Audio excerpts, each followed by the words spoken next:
ختم نہیں کیا جا سکتا، تو اس کو دھیمے دھیمے ختم کیا جاتا ہے۔ تو شراب کے بارے میں پہلے قرآن میں کئی جگہ ذکر ہو چکا تھا، پھر حرام کر دیا گیا۔ اسی طریقے سے روزہ رکھنا ایک بڑا مشقت کا عمل ہے، ایک ایسی عبادت ہے جس میں انسان کو بھوکا پیاسا رہنا پڑتا ہے۔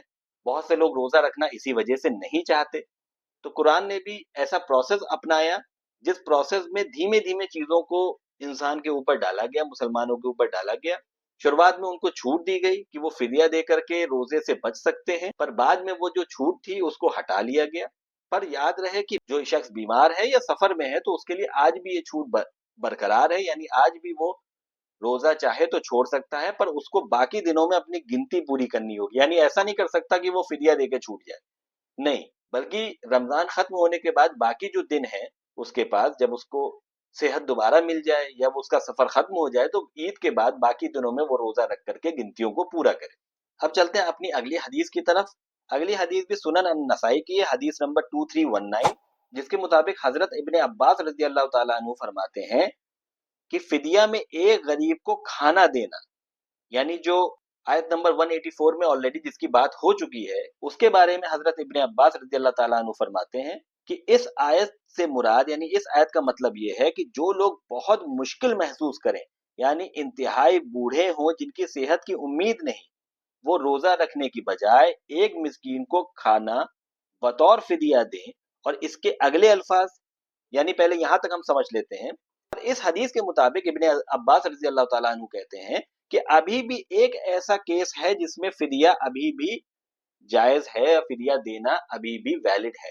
وہ کیس ایسا ہے کہ ایک ایسے انسان جو بیمار ہو یا اتنا زیادہ ضعیف ہو کہ وہ روزہ رکھ ہی نہ سکے، اور اس کی بیماری کے ٹھیک ہونے کی کوئی امید بھی نہ ہو۔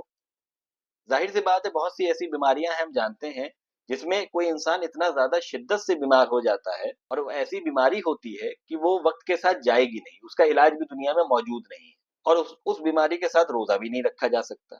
یا کوئی انسان اتنا زیادہ بوڑھا ہو چکا، ضعیف ہو چکا ہے کہ وہ اگر روزہ رکھے گا تو اس کی جان پہ بنائے گی، وہ مزید بیمار ہو جائے گا، اور ظاہر سی بات ہے وقت گزرنے کے ساتھ وہ اور بوڑھا ہی ہوگا، جوان نہیں ہوگا۔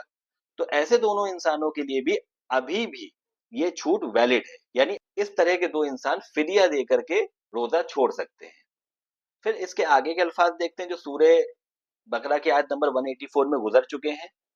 پھر جو انسان بھلائی میں آگے بڑھ جائے وہ اسی کے لیے بہتر ہے، یعنی فدیہ میں ایک غریب کو ایک وقت کا کھانا دینا ہے، مگر آیت میں جو کہ بتایا گیا ہے کہ جو بھلائی میں اور آگے بڑھ جائے تو وہ اسی کے لیے اچھا ہے۔ تو ہم یہ اچھے سے جانتے ہیں کہ اسلام موٹیویٹ کرتا ہے اچھے کاموں کو کرنے کے لیے۔ تو اگر کوئی انسان ایک روزے کے بدلے ایک مسکین نہیں بلکہ ایک سے زیادہ مسکینوں کو ایک وقت کا کھانا کھلانا چاہتا ہے، یا ایک سے زیادہ وقت کا کھانا کھلانا چاہتا ہے، تو وہ اسی کے لیے اچھا ہے، یعنی بھلائی کے معاملوں میں جو جتنا آگے بڑھ جائے وہ اسی کے لیے اچھا ہے۔ تو آگے اس کا مطلب بتایا گیا ہے کہ جو شخص ایک سے زیادہ مسکین کو کھانا فدیہ میں دے دے، یہ بہت اچھا ہے۔ جو انتہائی مشکل کے باوجود کوئی شخص اگر روزہ رکھے تو یہ بہتر ہے۔ لہذا روزہ چھوڑنے اور فدیہ دینے کی جو چھوٹ ہے صرف اس ایسے شخص کے لیے ہے جو انتہائی بڑھاپے کی وجہ سے روزہ برداشت نہیں کر سکتا، یا ایسا مریض جس کی صحت کی کوئی امید نہیں، جیسا میں پہلے بھی بتا چکا ہوں۔ تو اب دونوں حدیثوں کو اور قرآن کی دو آیتیں، یعنی سورہ بقرہ کی آیت نمبر 184 اور 185 کو سامنے رکھ کر کے ہم ایک کنکلوژن نکال سکتے ہیں، یعنی مسلمان پر روزہ فرض ہے،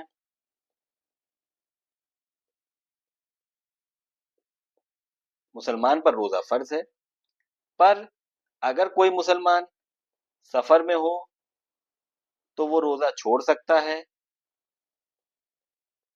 وہ چھوڑ سکتا ہے، چھوڑ دے، اور باقی دنوں میں گنتی پوری کر لے، یعنی اس کو باقی دنوں میں گنتی پوری کرنی ہے۔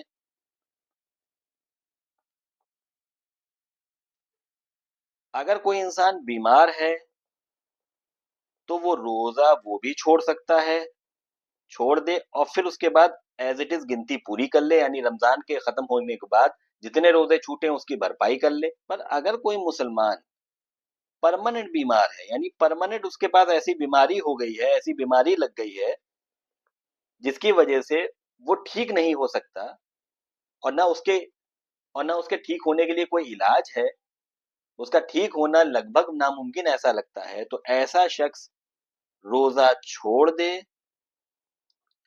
اور ہر روزے کے بدلے فدیہ دے دے. فدیہ میں ایک غریب کو ایک وقت کا کھانا دینا ہے، کھانا کھلانا ہے.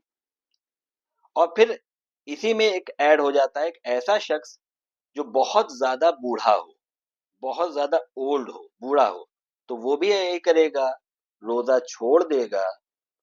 اور بوڑھا وہ اس قدر ہونا چاہیے کہ روزہ نہیں رکھنے کی طاقت ہو اس کے پاس، کیونکہ بڑھاپا بھی الگ الگ اسٹیجز میں ہوتا ہے. ایک ایسا بڑھاپا بھی ہوتا ہے جس کے ساتھ روزہ رکھا جا سکتا ہے، پر ایک وقت ایسا آتا ہے کہ بڑھاپا اتنا زیادہ بڑھ جاتا ہے کہ وہ روزہ برداشت ہی نہیں کر سکتا وہ انسان. تو یہاں پہ ایسے بڑھاپے کی بات ہو رہی ہے. تو وہ روزہ چھوڑ دے ایسا انسان بھی، اور ہر روزے کے بدلے فدیہ دے دے. اور فدیہ دینے میں ایک بات ذہن میں رکھنی چاہیے کہ فدیہ ایک غریب کو ایک وقت کا کھانا دینا یہ منیمم ہے. اگر کوئی اس سے زیادہ دینا چاہے، یا ایک سے زیادہ مسکینوں کو ایک وقت کا کھانا کھلانا چاہے، یا ایک سے زیادہ وقت کا کھانا کھلانا چاہے ایک روزے کے بدلے، تو وہ بھی جائز ہوگا. اس کے علاوہ اگر کسی کے 30 روزے چھوٹ رہے ہیں ان دونوں کیٹیگریز میں، یعنی بہت زیادہ ضعیف ہونے کی وجہ سے، بہت زیادہ پرماننٹ بیمار ہونے کی وجہ سے، اور اس کو فدیہ دینے کی نوبت آ رہی ہے، تو وہ چاہے تو 30 روزوں کے بدلے اکٹھے 30 مسکینوں کو کھانا کھلا دے ایک وقت کا. یعنی 30 روزوں کے بدلے ایک ساتھ بھی فدیہ دیا جا سکتا ہے. ایسا ضروری نہیں کہ یہ عمل روز کرا جائے، ایک ساتھ بھی فدیہ دیا جا سکتا ہے. انہی چیزوں کی اور وضاحت بھی دیکھ لیتے ہیں.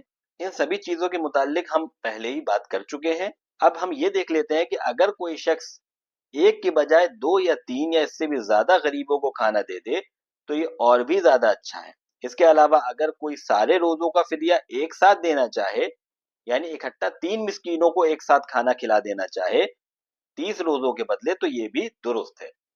تو ناظرین، اس مسئلے کو سمجھنا بہت زیادہ ضروری ہے، کیونکہ ہم سبھی کے آس پاس ایسے لوگ پائے جاتے ہیں. تو اسی کے ساتھ آج کے اس ویڈیو کو ختم کرتے ہیں. السلام علیکم ورحمۃ اللہ وبرکاتہ.